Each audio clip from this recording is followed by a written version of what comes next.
প্রিয় শিক্ষার্থীরা, আজ আমরা বাট্টা বা ডিসকাউন্ট নিয়ে ব্যাখ্যা করছি।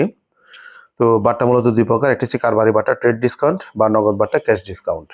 এটা মূলত তো কারবারি বাট্টাকে অন্য বিভিন্ন নামে ডাকা হয়। কারবারি বাট্টা, পরিমাণ বাট্টা, ব্যবসায়িক বাট্টা, বাণিজ্যিক বাট্টা, কার্যভিত্তিক বাট্টা, মৌসুমী বাট্টা, ট্রেড বাট্টা এবং বিনিময় বাট্টা, এতগুলো নামে ডাকা হতে পারে। পণ্য বা সেবা বিক্রয়ের সময় চালান মূল্য থেকে যে পরিমাণ ছাড় দেওয়া হয়, যে অর্থটা ছাড় দেওয়া হয় তাকে কারবারি বাট্টা বলে। এর ফলে আর্থিক অবস্থার কোনো পরিবর্তন হয় না, এটা একটি বিষয় মাথায় রাখতে হবে। এটার কোনো পরিবর্তন হবে না এবং এটি কোনো হিসেবের বইতে লেখা হবে না। এরপর এটি একটি অনগদ লেনদেন। আর নগদ বাট্টা হচ্ছে টাকা দ্রুত আদায়ের জন্য যে বাট্টা, নগদ বাট্টা দেওয়া হয়। এই ক্ষেত্রে প্রাপ্য টাকা হতে নির্দিষ্ট পরিমাণ টাকা কম নেওয়া হয়। এখানে প্রাপ্য টাকা থেকে নির্দিষ্ট পরিমাণ টাকা কি নেওয়া হয়, কম নেওয়া হয়।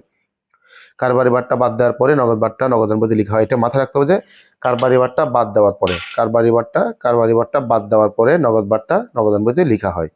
এটি একটি অনগদ লেনদেন। এর ফলে আর্থিক অবস্থা পরিবর্তিত হয়। তাহলে কারবারি বাট্টার ক্ষেত্রে আর্থিক অবস্থা পরিবর্তন হয় না, কিন্তু নগদ বাট্টার ক্ষেত্রে আর্থিক অবস্থা পরিবর্তন হয়। বিষয়টা খুব লক্ষণীয় বিষয়।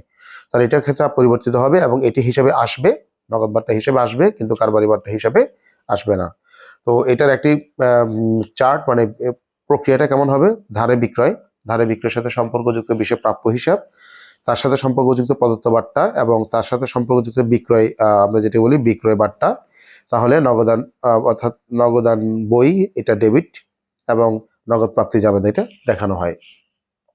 ধারে ক্রয়ের সাথে সম্পর্কিত পদেয় হিসাব এবং এটা হচ্ছে প্রাপ্ত বাট্টা এবং বা ক্রয় বাট্টা। তার সাথে যে নগদান বই ক্রেডিট, যেহেতু আমরা টাকাটা পেয়ের বিষয় আসতেছে, আর নগদ প্রদান যাবে, এটি দেখানো হয়।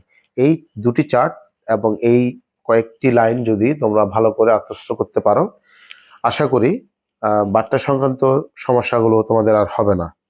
তো আজ এ পর্যন্তই।